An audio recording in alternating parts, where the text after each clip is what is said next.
नमस्कार, मी रिद्धी म्हात्रे. पुढारी न्यूजवर आपल्या सगळ्यांचं स्वागत आहे. सध्या निवडणुकांची रणधुमाळी सुरू आहे. कारण मतदान करा असं आवाहन घरोघरी जाऊन सगळ्या मतदारांना करणं किंवा मग आपली निवडणुकीचं नेमकं निशाणी कोणती आहे हे सगळ्यांना सांगणं, प्रचार सभा घेणं, अशा सगळ्या गोष्टी सुरू असताना या सगळ्या रणधुमाळीमध्ये अलिबाग विधानसभा मतदारसंघाच्या महाविकास आघाडी पुरस्कृत उमेदवार आणि शेतकरी कामगार पक्षाच्या नेत्या चित्रलेखा नृपाल पाटील उर्फ चिऊताई. ताई नमस्कार आणि खूप खूप स्वागत आहे तुमचं पुढारी न्यूजवर. सगळ्यात आधी ताई, आता या 2024च्या विधानसभा निवडणुकीसाठी तुम्ही उमेदवार म्हणून आता समोर येत असताना विजयाचा विश्वास व्यक्त करत असाल, तर मग कुठले नेमके महत्त्वाचे मुद्दे असतील, कुठले नेमके प्रचाराचे तुमचे महत्त्वाचे मुद्दे आहेत, विजयाची बलस्थानं आहेत जी तुम्ही मतदारांसमोर आणताय? 2 गोष्टी. एक तर शेतकरी कामगार पक्षाने आणि महाविकास आघाडीने हं, पारंपरिक या मतदारसंघात काम केलंय हं, आणि आज महाविकास आघाडी आणि शेतकरी कामगार पक्षाचे उमेदवार म्हणून हं, मला पक्षाची सगळी मतं सोबत माझ्या आहेतच. हं, त्याप्रमाणे मी स्वतः सुद्धा सामाजिक क्षेत्रात, मग कोविड असेल किंवा वादळ असेल, हं, मी स्वतः सुद्धा काम केलेली, एज्युकेशनमध्ये काम केलेली मुलगी आहे. हं. सुशिक्षित असल्यामुळे जे सुशिक्षित युवा मतदार आहे, तो जी. सुद्धा आज मला माझ्यासोबत दिसतो हं, आणि मेन म्हणजे लोकं शिंदे गटाचे जे लोकांनी बंड केलेला, हं, गुवाहाटीला गेलेला 50 खोके घेतलेले, हं. त्या 50 खोके वाल्यांना पाडायला खूप महाराष्ट्र सज्ज आहे.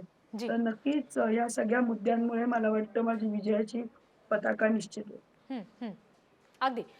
या सगळ्यामध्ये ताई, आता तुम्ही जसा उल्लेख केलात, की मी हं, सगळ्यांना आता हरवण्यासाठी सज्ज आहे किंवा मतदार तुमच्या पाठीशी आहेत असं तुमचं म्हणणं हं, हं. आहे. या सगळ्यामध्ये महाविकास आघाडीचा घटक पक्ष तुम्हाला कशा पद्धतीने मदत करतोय? सगळ्या घटक पक्षांकडून कसा पाठिंबा आहे? मी स्वतःला खूप भाग्यवान समजते, की शेतकरी कामगार पक्ष एक लहान पक्ष आहे. पण माझ्या पाठीशी आज एक नाही 3-3 मोठे आणि आप सुद्धा माझ्या पाठीशी आहे.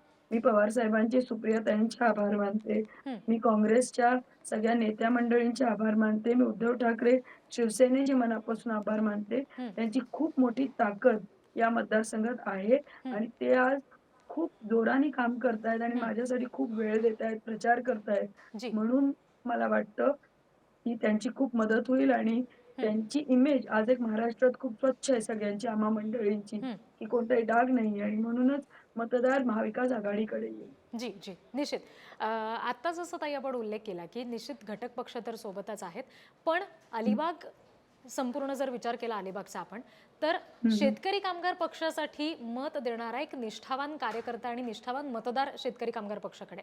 तर या 100% गोष्टीच्या कुठल्या नेमक्या उजव्या बाजू तुम्हाला दिसतायत आणि ही जी वर्षानुवर्षाची शेतकरी कामगारासाठी पक्षासाठी म्हणून निष्ठेनं मत देण्याची जी परंपरा आहे, ती जर तुमच्या हं. माध्यमातून पुढे न्यायची असेल, तर त्याच्यासाठीचं तुमचं नियोजन कसं आहे? शेतकरी कामगार पक्षाचा मतदार हा खूप निष्ठावंत आणि ठाम असतो आणि या मतदारसंघात तो आहे. हं, 4-4 पिढ्या कुटुंब एका झेंड्याखाली आहे जी. आणि एक सून म्हणून माझा त्यांच्याशी संपर्क आहे. त्यांचं माझ्यावर प्रेम आहे. माझा त्यांच्याबद्दल प्रचंड रिस्पेक्ट आहे. हं, त्याच्यामुळे ती मतं मला मिळणार हं, आणि मला खूप अभिमान आहे. या विचाराने शेतकरी कामगार पक्षाने इथे काम केलंय.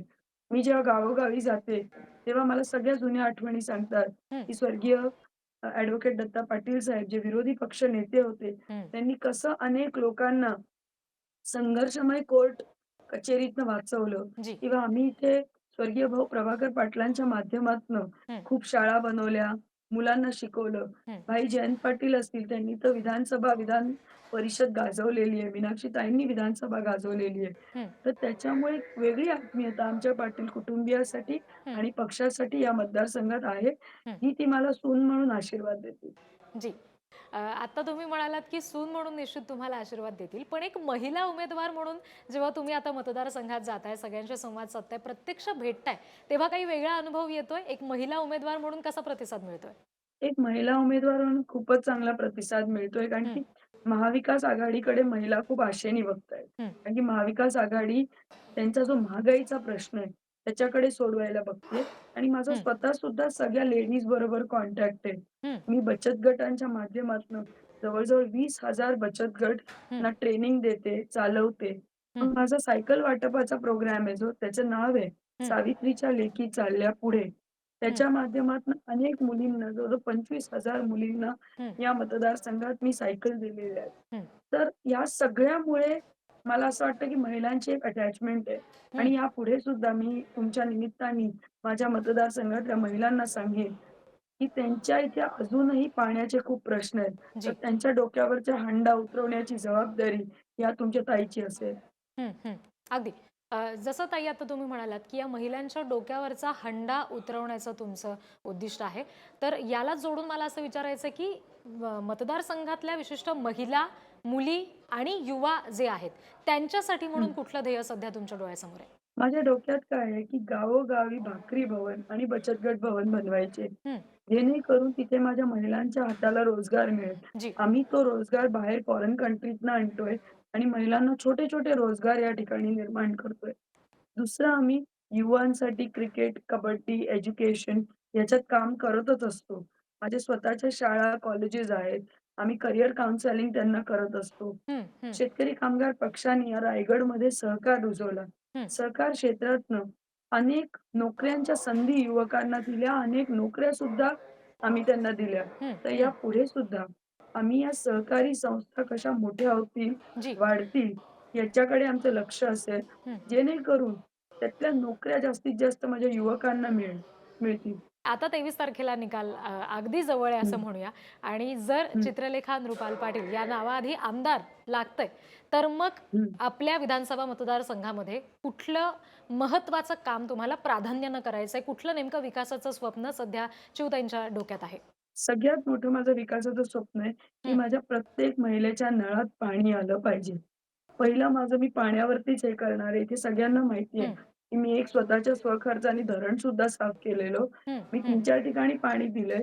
पण अजूनही मला असं दिसतंय, की पाण्याचे प्रश्न गंभीर आहेत. हं, तर मी पूर्ण पाठपुरावा पाण्यासाठी करणार आहे. मला वाटतं इथे आरोग्य सोयी-सुविधा अजून सुधारल्या पाहिजे. हं, मग हं, त्याच्यासाठी आपण प्रशासनाबरोबर बोलून, विधानसभेत प्रश्न मांडून आपल्याला त्या सोयी-सुविधा सुधारायला पाहिजे. अनेक CSR फंड येतात. हं, त्यांच्या माध्यमातून सुद्धा आपण या सुविधा सुधारवल्या पाहिजे. हं, त्याच्यासाठी मी कटिबद्ध आहे. मी आधी सुद्धा आरोग्य क्षेत्रात काम केलेली कार्यकर्ती आहे. हं. मी स्वतः सिव्हिल हॉस्पिटलला एक ICU डेव्हलप केलेला. कोविड काळात एक 100 बेडचं हॉस्पिटल केलेलं. ताई आत्ता जसा तुम्ही उल्लेख केलात, की मतदारांचा हं, तुम्हाला असलेला पाठिंबा आहे किंवा त्यांचं तुम्हाला प्रेम मिळतंय. तुम्ही केलेली कामं आहेत. घटक पक्षांचा हं, तुम्हाला मिळणारा पाठिंबा आहे. शेतकरी कामगार हं. पक्ष हा अत्यंत महत्त्वाचा मुद्दा तुमच्या सोबत आहे. या सगळ्या बरं. व्यतिरिक्त कुठली आव्हानं वाटतायत का या निवडणुकीत? नाही, फक्त एकच आव्हान वाटतं स्पष्ट बोलते, हं, की आपल्याला सगळ्यांना माहिती आहे शिंदे गटाचे जे आमदार गेले, हं, ते 50 खोके एकदम ओके करून सगळ्या मतदारसंघांमध्ये आले. त्यांनी हं, ना प्रश्न विचारले, ना जनसंपर्क केला, ना कामं केली हं, आणि त्यांना असं वाटतं, की लोकांना पैशाचं आमिष दाखवून हं, ते मतदानामध्ये पुढे-मागे फरक करू शकतात. हे हं, असे खूप कमी वक्ते आहेत किंवा उमेदवार आहेत जे स्पष्टपणे बोलतील. पण मी एक महाराष्ट्राची काळजी असलेली तरुणी म्हणून बोलते, हं, हं, की हे कुठेतरी जे चिखलात लोळणारं राजकारण आहे हं. किंवा आमिषांचं राजकारण आहे, बंद झालं पाहिजे. बरं. तर त्यांच्याकडे फक्त मनी पॉवर आहे, बाकी कोणतीच पॉवर नाहीये. हं, पण मला विश्वास आहे, की जनता ही सुज्ञ आहे, हं, जनता ही सुशिक्षित आहे आणि त्यांना माहिती आहे, की हे 50 खोके कुठून आले हं, आणि मतदान या चोरीचं उत्तर त्यांना महाविकास आघाडीला मत देऊन करेल. ना त्यांनी कोव्हिडमध्ये बाहेर पडलेत, हं, ना ते हे केलं एवढं पण नाही, की त्यांची साधी आघाडी सुद्धा बीजेपी सोबत टिकली नाही. हं, हं, आम्ही 3 उमेदवार या ठिकाणी लढतोय. कधी-कधी तर अशी परिस्थिती वाटते, की हं. अपक्ष उमेदवार त्यांच्याहून स्ट्राँग चालेल. ताई धन्यवाद. हा वेळ आम्हाला दिलात. इतकी सविस्तर चर्चा आमच्याशी केलीत, हं. हा संवाद साधलात यासाठी. थँक यू तुम्हाला सो खूप खूप मच. सदिच्छा पुढारी न्यूजच्या संपूर्ण परिवाराकडून. Thank you. Thank you. तर अशाच विविध उमेदवारांशी आपण बोलणार आहोत आणि सातत्यानं त्यांच्या मनात नेमकं या प्रचाराच्या रणधुमाळीमध्ये काय सुरू आहे हे जाणून घेणार आहोत आणि या सगळ्यासाठीच पुढारी न्यूज पाहत राहा.